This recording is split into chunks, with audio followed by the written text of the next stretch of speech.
E aí, meu povo, beleza? Tranquilo? Olha eu aí tentando gravar mais uma aula, né? Vai ser desse jeito mesmo, é o jeito que pode, é o jeito que dá. E aí, beleza? Vamos começar? Vamos parar de bobagem. Hoje eu prometo que eu não vou enrolar, tá? Hoje a aula é simples, rápida. Eu quero que você escuta, registre o seu resumo aí e vamos embora, tá? Hoje é simplesinho. Se você lembrar da nossa aula 4, o começo daquela aula que eu falei, não é, sobre o início do cristianismo e as primeiras formas, as primeiras artes plásticas dos cristãos.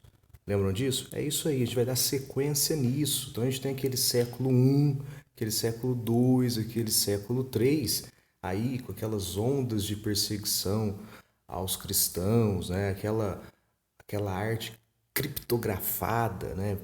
Feita por símbolos para você representar, porque sim, eles tinham que fazer seus cultos, suas seitas escondidos, não é? O que vai acontecer? À medida que esse cristianismo começa a ter um monte de gente aderindo a isso, ele vai se tornando um outro grau, né? Ele vai ficando um pouco mais importante, né? Tão importante até que o Império Romano vira cristão, né? Então vamos contextualizar. Antes de tudo, então eu sempre contextualizo aí para você lembrar, tá? Para você lembrar. Então vamos lá. Qual que era a história aí então? Você tem esse cristianismo dentro do império. Você vai ter uma data importantíssima aí, que é o Edito de Milão. O imperador Constantino, lembra? O imperador Constantino vai fazer o seguinte: ó, você em Roma, ou você pode ser politeísta, você pode acreditar em Júpiter, em Marte, ou você vira cristão, ou você pode ser cristão. É a liberdade religiosa. Lembrando, tá, né, que o Império Romano sempre teve liberdade religiosa. Lembra? Só que naquele começo, os hebreus, né, os judeus lá, não conseguem adaptar esse politeísmo.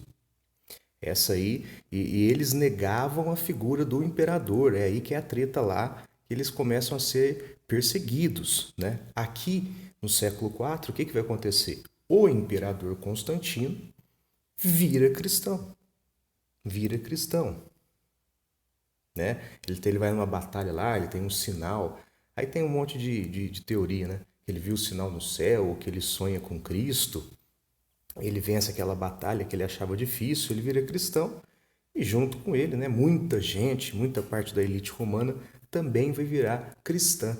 E ele também muda a capital. Lembrando, quando o império começa a entrar em crise, eles vão fazendo um monte de coisa. Eles mudam a capital, eles dividem o império, né, para tentar aí organizar essa administração, só que não tem jeito. O Constantino muda a capital para Bizâncio, uma antiga cidade grega, e reconstrói lá uma cidade que vai chamar o quê? Constantinopla, né? E o imperador Teodósio, né? O imperador Teodósio vai oficializar o cristianismo. Aí você não pode ser mais politeísta, senão você é pagão, né? E o império vai estar dividido em dois, né? O Império Ocidental, o Império Romano Oriental. O Império Romano Oriental ele vai durar até 1453. Você lembra disso? O antigo Império Romano Oriental vai chamar Império Bizantino. Império Bizantino. E o Império Ocidental? O que acontece? Bom, então você tem a liberdade de culto do cristianismo, depois ele vira uma religião oficial e depois, em 476, o Império Ocidental cai, esfarela, né? Foi culpa das invasões externas? Não só, né? O Império Romano já estava aí capenga, com sérios problemas internos.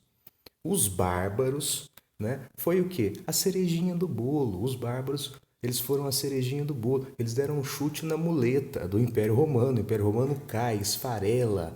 O Império Romano Ocidental vai para a vala. E o que que sobra lá? E o que que sobra do Império Romano? Lembrando aquela linha histórica que a gente usa, que você aprendeu lá no ensino fundamental. Queda do Império Romano Ocidental, 476, século V, a passagem da Idade Antiga para a Idade Média. E a Idade Média era o que, meu querido? cai o Império Romano, mistura com essas civilizações bárbaras.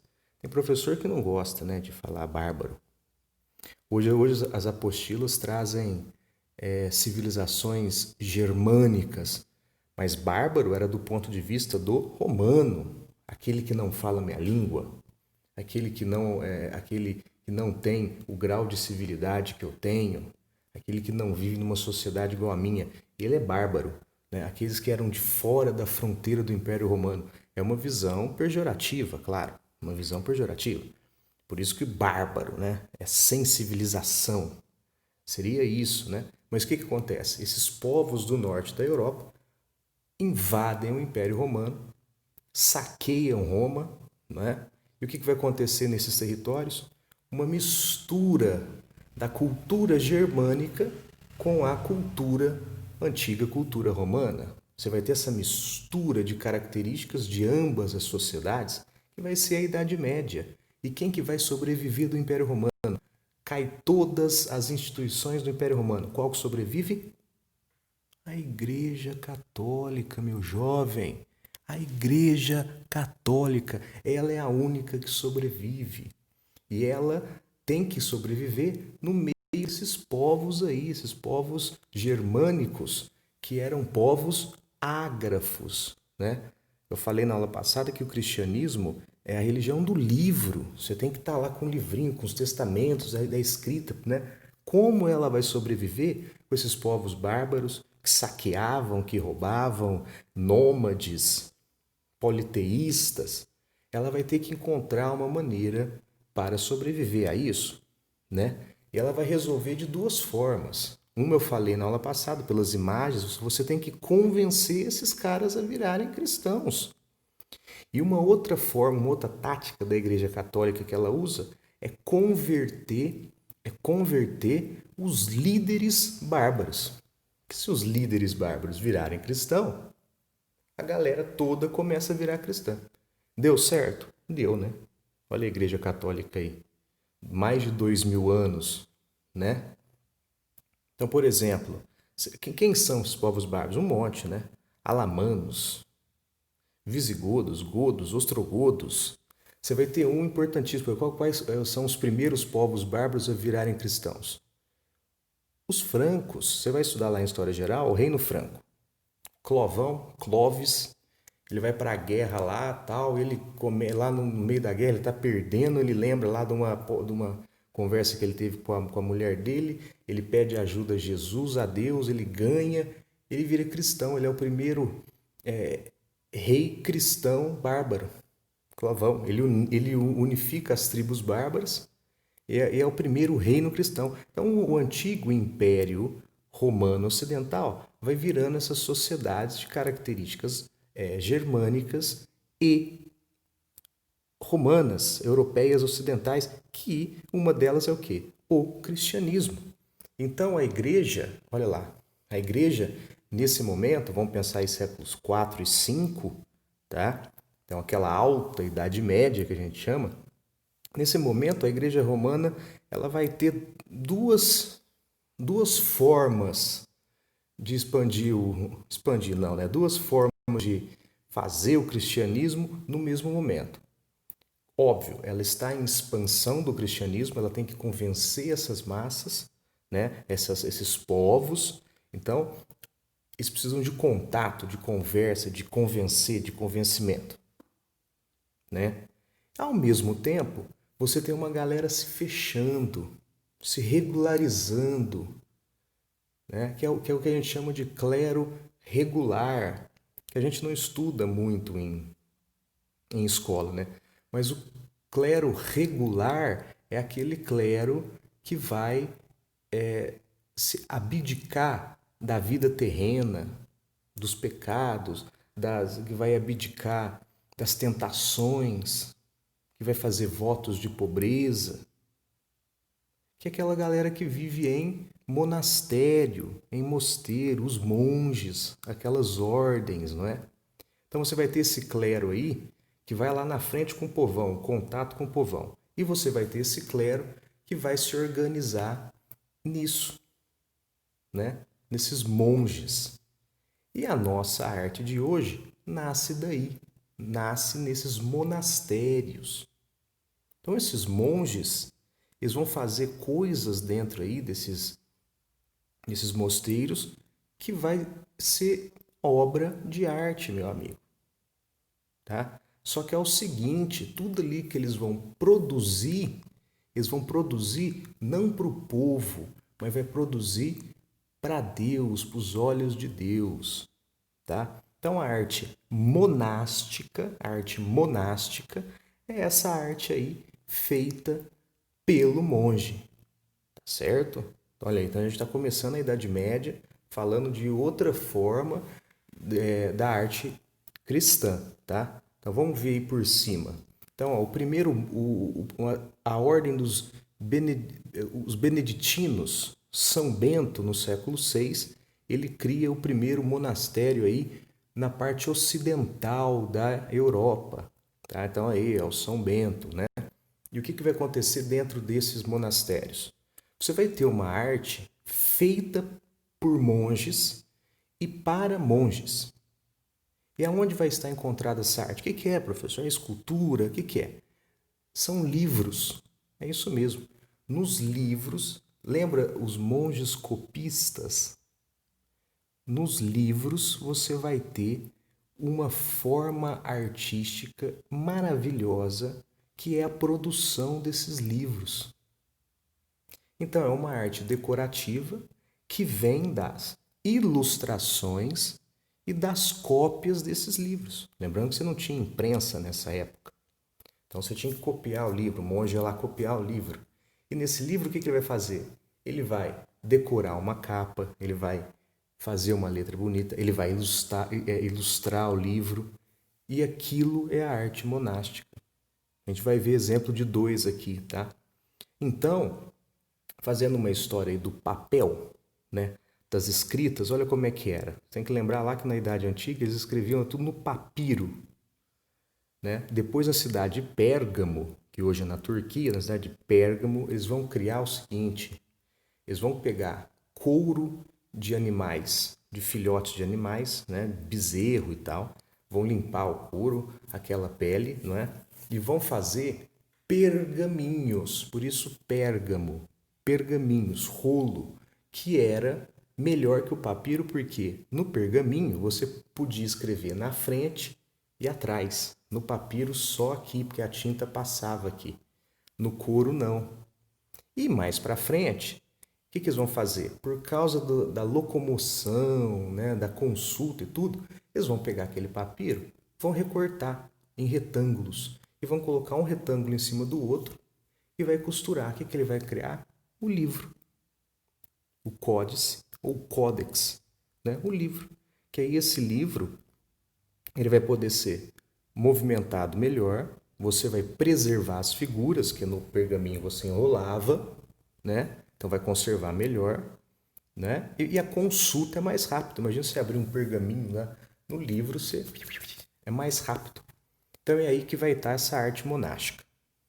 Tranquilo? Vamos ver uns exemplos. Então você vai ter isso muito na Inglaterra, na Escócia, tá? Olha isso aí, ó, Lindisfarne, né? É a capa de um livro. Então você tem ricos detalhes, muitas curvas, volutas, essas cores que eles faziam as tintas, geralmente faziam as tinta preta de ovos de inseto. Eles coloriam essas tintas com pigmentos, como o lápis azul, né, por exemplo. Então, olha só essa capa de livro. Você tem o que você vê de imediato aí? A cruz, né? E debaixo dessa cruz vai um submundo. Se a gente pudesse ver, esses livros são raríssimos de ver pessoalmente. Isso aí são guardados a 7 chaves, você não pode tocar, tá? Então o que vai acontecer? Debaixo, se desse para ver, debaixo dessa cruz, você vai ter serpentes, folhas, né? Você vai ter um submundo debaixo dessa cruz. E ela é clara, você usa muito pigmento de ouro, ela é iluminada. Lembra de obra da arte da Idade Média? Você vai lembrar. Se você não lembrar, você vai lembrar já já. Então você tem essa variedade em detalhes, tá? Nessas capas de livro. Aqui, por exemplo, é o livro de Kells, é um dos únicos sobreviventes lá da ilha da Grã-Bretanha, que a ilha da Grã-Bretanha depois, ela vai ser invadida por uma segunda onda de invasão bárbara, ela vai ser invadida pelos vikings, né? Pelos vikings. Então os vikings eles vão destruir tudo, os mosteiros, vão saquear os mosteiros, vão fazer os monges de escravos, né? Esse é um dos únicos sobreviventes. Isso aí é a letra XP, Kiro. Em grego antigo, Kiro, XP, são as iniciais de Cristo. Então esse livro de Kells fala do Novo Testamento. E aí você também tem esse submundo, esses detalhes, você tem anjos, aves, serpentes, arabescos, tá? Você tem um pigmento de ouro iluminado, iluminura. São as pinturas da Idade Média, lembra? Iluminura. Vamos ver o detalhe aqui do livro de Kells. Olha lá o detalhe aqui. Um anjo, né? Se você pegar, depois você procura no Google, aproxima lá, você vai ver anjo, você vai ver aves, tá? O trabalho dos monges, esses livros eram feitos apenas pelos monges. Então você vai ter o trabalho, você vai ter um monge que escreve, um monge que desenha, você vai ter, isso aí é o scriptorium. O scriptorium é uma sala que era só feita para isso. Tá? Você vai ter um monge que desenha, você vai ter um monge que vai fazer a letra inicial de cada capítulo. Como é que chama a letra inicial de cada capítulo? As capitulares. Sabe igual quando você vê filme da Disney antiga? Desenho que abre o livro, aí aparece aquela letra toda cheia de frufru, né? Bem desenhado, detalhado. Essas capitulares são os capitulares. Aí não é capitular da época, óbvio, né? Peguei da internet só para você ver. Tá? Mas a capitular é a letra inicial de cada capítulo. Então você tinha uma letra riquíssima, bem desenhada, detalhada, com imagens. E você tinha um monge que fazia só isso. Tá? Então nessa alta Idade Média, você não vai. Aqui, olha o outro aí, ó. Nessa alta Idade Média, você não vai ter uma produção artística fodona, não. Ela vai ser um pouco baixa. Depois você vai ter mais ali na época do Carlos Magno, quando você vai ter esses reinos francos, né? Você vai ter os chamados renascimentos, renascimento carolíngio. O renascimento não só foi o renascimento cultural. Você teve vários renascimentos na história. Um foi o renascimento carolíngio, que Carlos Magno, lembra? Em 800 ele foi coroado imperador, era aquela volta do Império Romano, né? O Carlos Magno era analfabeto, ele não sabia escrever. Só que ele pagava gente, monge, para copiar livro, para fazer iluminura, né? E você vê nessas iluminuras características lá da arte primitiva cristã, né? Aí Jesus, olha o tanto de detalhe que tem ali. Você já dá para ver as características? Olha só, então vamos falar as características. Então, por exemplo, o Godenskalk era um monge na época do Carlos Magno. Era um escriba, né? Um monge escriba do Carlos Magno. É Cristo com um livro na mão. Figuras o que, gente? Bidimensional. Elas não têm aquela sensação 3D, ela não afunda na tela. Ela não tem ponto de fuga, perspectiva.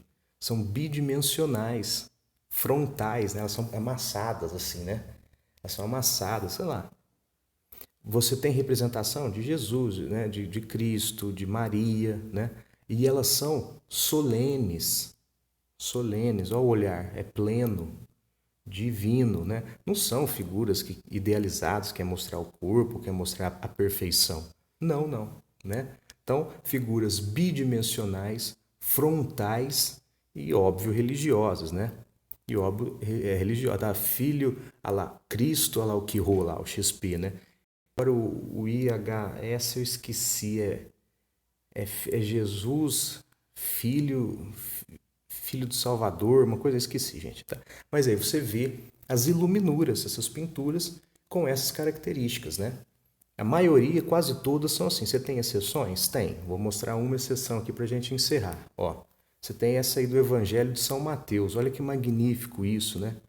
Olha a cara do São Mateus, o manto dele, a roupa. Você vê as pinceladas, né? É uma coisa meio que diferente na época, né? Você não podia ver as pinceladas do cara ali, você vê os detalhes, mas você tem aí também, né? Mas também bidimensional e tudo, né? São traços dessa arte aí nesse período, certo? Iluminuras, capitulares, os monges, arte monástica. Então, galera, essa aulinha tranquila é isso hoje, tá? Depois aí, então a gente vai continuar com essa arte cristã. Como é que virou também essa arte cristã? Então a gente tem essas aí de característica, certo? Depois a gente vai ver aí com a evolução da idade, ao passar da Idade Média, vai ver como é que vai estar essa arte cristã. Beleza? Então, a gente começou lá do período Otávio Augusto, aquela arte primitiva, e você está vendo, né? Enquanto a Europa estava expandindo o cristianismo, você vai ter gente esses monges fazendo essa arte, tá? E também você vai ter o crescimento das igrejas, das basílicas. Mas por hoje é só, acho que eu falei demais e enrolei, né? Então é isso aí. Registrem a data, o resumo, que isso vai valer a nota. Não esqueça. Tranquilo? Beleza, gente? Muito obrigado. Até mais.